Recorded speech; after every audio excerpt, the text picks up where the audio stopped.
Aussi est-il écrit, je détruirai la sagesse des sages et j'anéantirai l'intelligence des intelligents.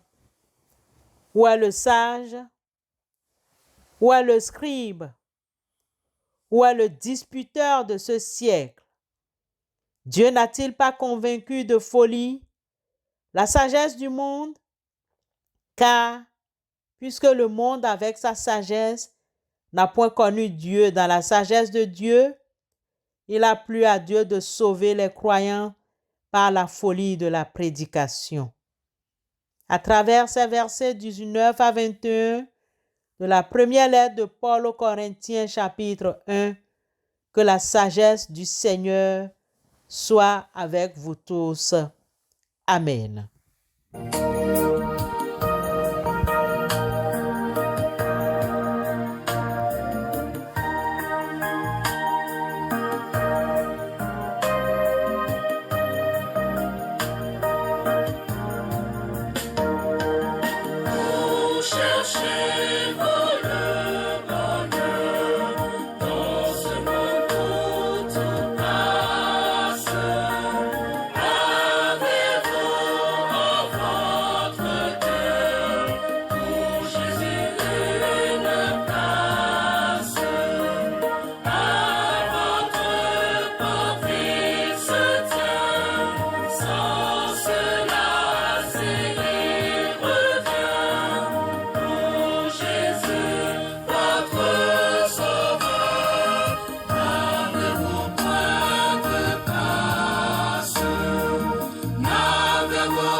Frères et sœurs,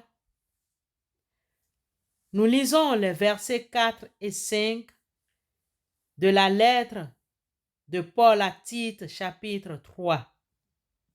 Car nous aussi, nous étions autrefois insensés, désobéissants, égarés, asservis à toute espèce de convoitise et de volupté, vivant dans la méchanceté et dans l'envie, dignes d'être haïs et nous haïssant les uns les autres. Mais lorsque la bonté de Dieu notre Sauveur et son amour pour les hommes ont été manifestés, il nous a sauvés, non à cause des œuvres de justice que nous aurions faites, mais selon sa miséricorde, par le baptême de la régénération et le renouvellement du Saint-Esprit. Bien-aimés, nous savons que le verset 3 de ce même chapitre met la différence entre une vie sans Christ et une nouvelle vie avec Christ.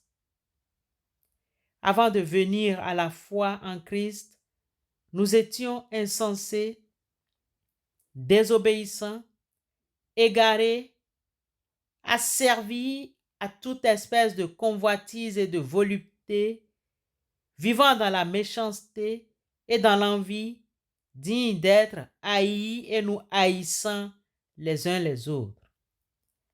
Pour ce matin, les versets 4 et 5 nous démontrent qu'en Christ, notre foi nous met en mouvement circulaire, uniforme, qui déclenche un processus vital. Aussitôt que Dieu, notre Sauveur, nous a révélé sa bonté et son amour, nous sommes justifiés et il nous a sauvés. S'il l'a fait, ce n'est pas parce que nous méritons ou que nous avons accompli des actes conformes à ce qui est juste, mais c'est par pure grâce avenante de lui. L'initiative a été prise par Dieu et nous avons été convaincus par le Saint-Esprit. Dieu nous a sauvés parce qu'il a eu pitié de nous en nous faisant passer par le bain purificateur de la nouvelle naissance, c'est-à-dire en nous renouvelant par le Saint-Esprit. Tel est le contenu des versets 4 et 5 de l'épître de Paul à Tite. Cette action de Dieu nous a fait sortir de l'ornière dans laquelle notre condition de dépravation nous tenait esclaves et prisonniers. Un changement vital s'est produit dans ce mouvement circulaire uniforme.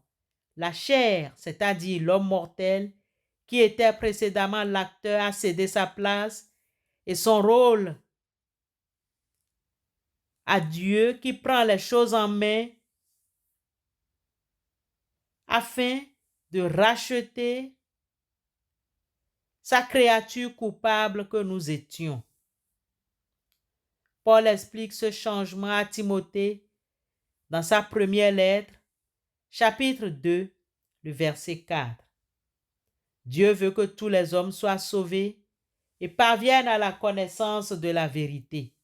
Aussi, Christ Jésus n'avait-il pas expliqué à Nicodème en Jean 3,16 que « Car Dieu a tant aimé le monde qu'il a donné son Fils unique afin que quiconque croit en lui ne périsse point, mais qu'il ait la vie éternelle. » Dans sa grâce, Dieu sauve celui qui se confie à lui, non pas à cause de quelque acte de justice qu'il aurait accompli, mais en vertu de sa bonté, son amour et de sa pitié ou miséricorde envers nous, pauvres pécheurs pardonnés. En très peu de mots, Dieu nous a sauvés parce qu'il a eu pitié de nous. Avoir pitié de quelqu'un conduit à lui faire grâce. La grâce est un acte de bonté qui pardonne la culpabilité de l'offenseur, tandis que la pitié ou la miséricorde est un acte qui apaise une souffrance. Et pour nous tirer de l'esclavage du péché, Jésus s'est livré lui-même pour nous afin de nous sanctifier par son sang livré à la croix. Il nous a purifiés en nous lavant par l'eau de la parole. Lisez Éphésiens 5, 26. Ainsi, nous pouvons comprendre l'enseignement de Jésus à Nicodème, chef religieux. En vérité, je te le dis, si un homme ne naît d'eau et d'esprit, il ne peut entrer dans le royaume de Dieu. Jean 3, 5. Ici, l'eau représente la parole de Dieu que le Saint-Esprit utilise pour nous purifier de nos péchés et produire en nous la nouvelle naissance. Le croyant possède alors une vie nouvelle générée par le Saint-Esprit qui établit aussi sa résidence en lui. Bien-aimés, tel est le contenu de l'enseignement de Tite 3, 4 et 5. Retenons que la bonté de Dieu notre Sauveur et son amour pour les hommes ont été manifestés. Il nous a sauvés, non à cause des œuvres de justice que nous aurions faites, mais selon sa miséricorde, par le baptême de la régénération et le renouvellement du Saint-Esprit. Que le Christ nous aide à la compréhension de sa parole. Amen.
Intercédons rapidement les uns pour les autres. Dieu Tout-Puissant, Dieu révélé en notre Seigneur et Sauveur Jésus-Christ, nous te rendons grâce, toi qui nous nourris au jour le jour par ta parole. Nous cherchons et implorons ta sagesse pour prospérer en toutes choses, mentalement, que nous soyons revêtus de bonnes pensées, intellectuellement, que nous soyons pleins de sagesse, de discernement, de connaissance, et que nous apprenions à progresser avec toi. Éternel notre Dieu, notre berger, en toi, nous ne manquerions de rien. Financièrement, donne-nous la sagesse pour bien gérer nos avoirs, pour prendre de bonnes décisions dans nos transactions financières et commerciales, pour ne pas être trompés par le séducteur et les loups ravisseurs de ce monde des ténèbres.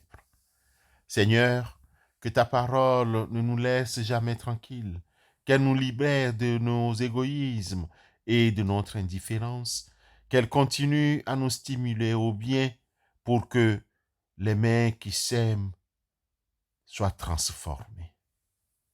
Père éternel, donne-nous du courage, de la force, de la vaillance, de la bravoure, de la hardiesse et de la foi conquérante.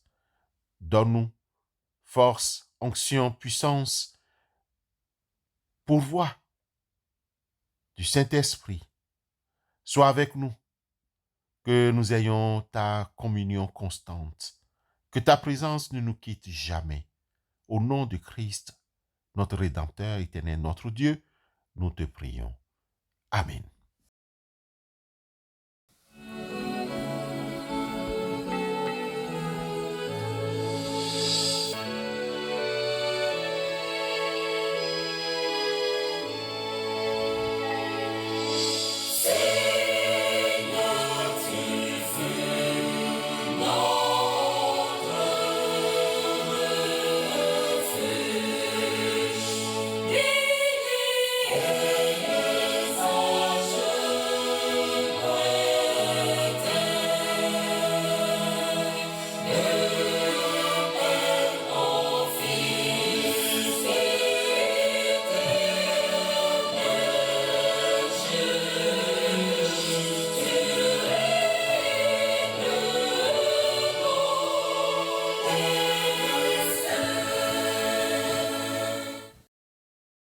Recevons la bénédiction de la part de notre Dieu. Dieu peut vous combler de toute grâce afin que vous possédiez toujours, à tout point de vue, de quoi satisfaire à tous vos besoins et que vous ayez encore en abondance pour toute bonne œuvre. Amen.